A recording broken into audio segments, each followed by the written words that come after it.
Sasa kuna watu walikuwa wametutisha sisi.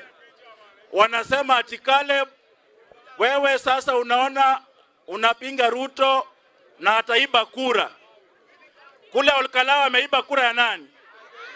Ameiba kura ya nani? Ni uongo si uongo?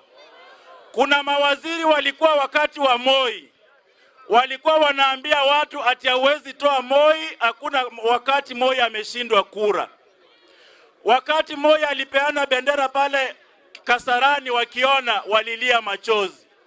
Tunataka tuambie Murkomen, Oscar Sudi, Kimani Ichung'wah, Musalia Mudavadi, Wetangula na wengine, wakati Ruto atapeana kijiti Kasarani pale Raila Odinga Stadium, hamtaamini macho yenu.